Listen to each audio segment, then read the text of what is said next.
کہ چند خواتین اس کو مطلب نظر آتی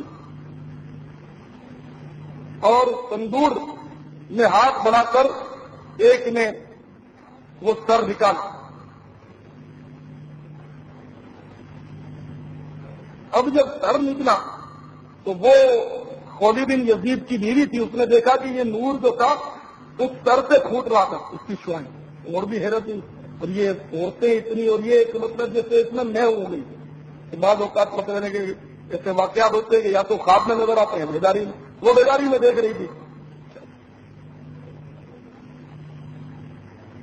ان خواتین نے اس سر کو مجھ کو گلاب سے دھویا، غسل دیا اور چومنے لگی، اور آنسو بھی ان خواتین کے جاری تھے.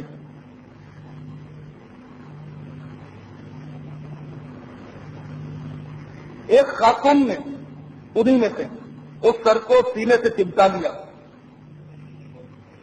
اور روتے ہوئے کہنے لگی، اے میرے لال، اے میرے شہید، اے میرے مظلوم،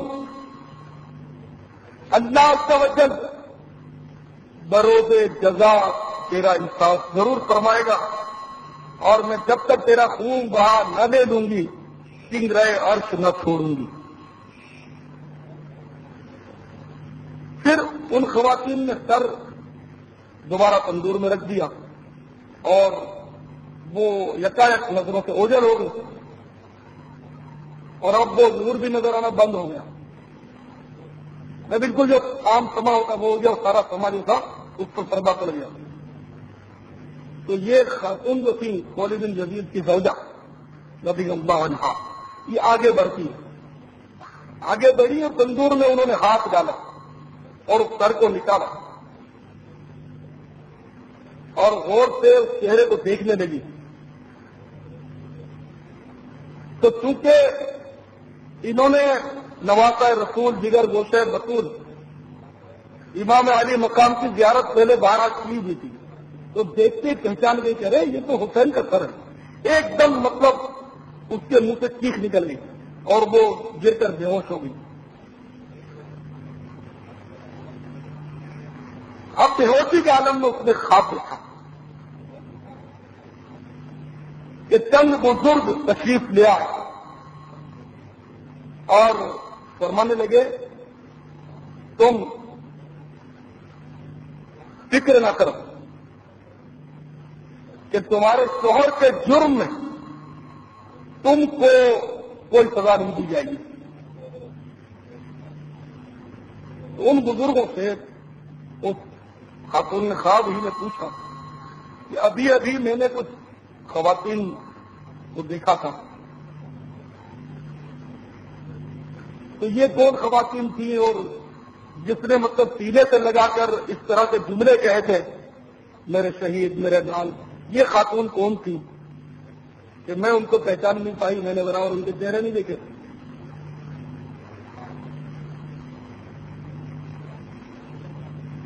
تو ان بزرگوں نے بتایا کہ جس خاتون نے سر کو سینے سے لگایا وہ خاتون سیدہ فاطمہ زہرا رضی اللہ تعالیٰ عنہا تھی.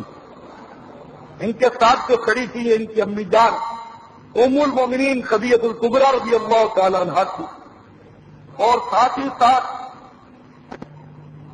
حضرت عائشہ صدیقہ رضی اللہ تعالیٰ عنہا، سیدتنا مریم بنت عمران والدہ عیسیٰ علیہ السلام رضی اللہ تعالیٰ عنہ، یہ تھی.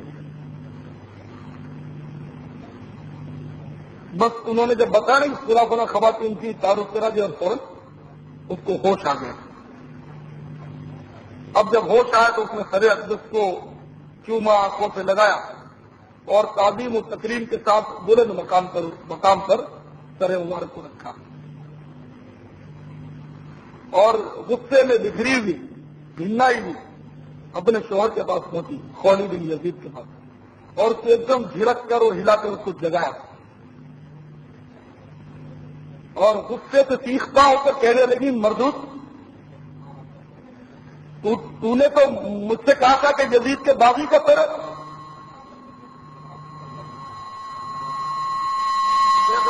یہ کیوں نہیں کہا کہ یہ فرزند رسول جگر گوشے بطول کا سر مبارک ہے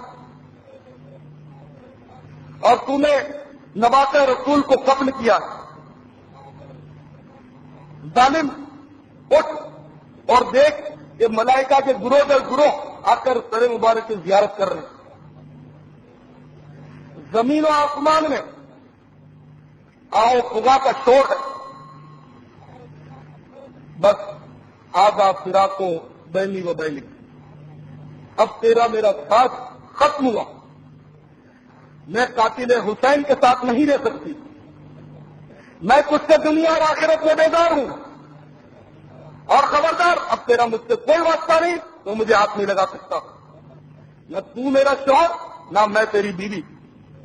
یہ کہہ کر اس نے سر پر چادر ڈالی اور گھر سے بھاگ پڑی. شوہر اکا بکا دیکھ رہا ہے. دیکھتے ہی دیکھتے وہ نظروں سے اوجھل ہو گئی.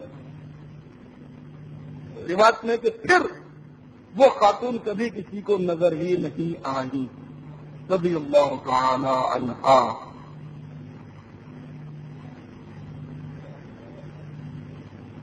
خیر، اب اس طرح جب بدبختی غالب آتی ہے نا اور دنیا کی محبت جب انسان کو اندھا کر دیتی ہے تو معلوم ہوتے ہوئے بھی بندہ پھر مطلب سنبھلتا نہیں.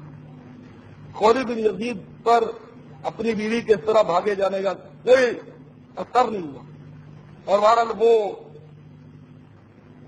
اپنی اس روش پر اڑا رہا اور سرے امام لے کر وہ قافلے میں شامل ہوا جلوس میں.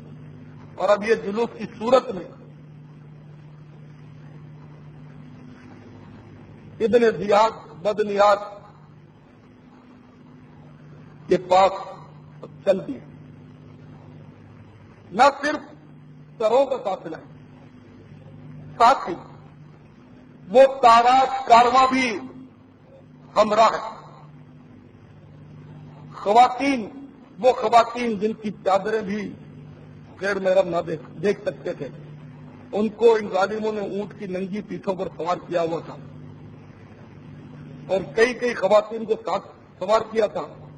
اور وہ زین العابدین جو بیمار تھے، بالکل نوجوان تھے، بیماری کے مارے جن سے کھڑا بھی نہیں ہوا جاتا تھا، ان کو یہ ظالم ان خواتین کے اونٹوں کی مہار انہوں نے دے رکھی تھی اور ان کو آگے آگے یہ پیدل چلا رہے تھے.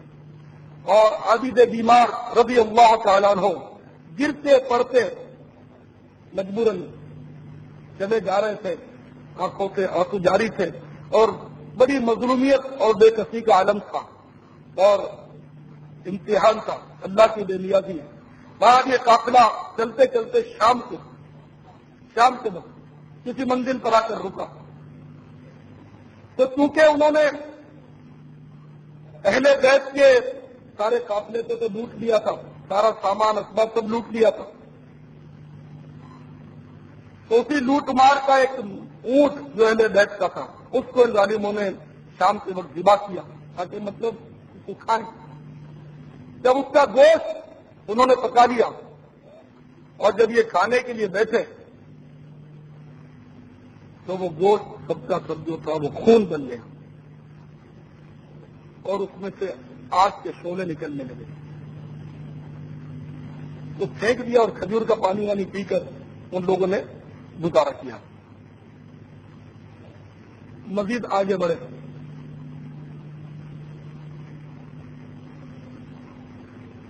راستے میں گرجا کے قریب ان لوگوں نے پڑاؤ کیا. گرجا جو مطلب یعنی کہ پہلے کتاب کی عبادت گاہ ہوتی ہے، یہاں بھی گرجے ہوتے ہیں. تو گرجا کے قریب ان لوگوں نے پڑاؤ کیا.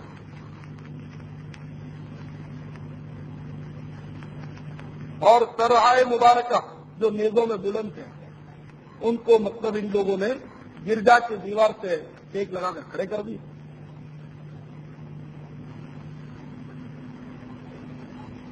شہیدوں کے سروں سے وقتاً فوقتاً خون ٹپکتا رہتا تھا. اچانک گرجا کی دیوار چھک ہوئی اور اس میں سے ایک غیبی ہاتھ نکلا اس ہاتھ میں ایک قلم تھا.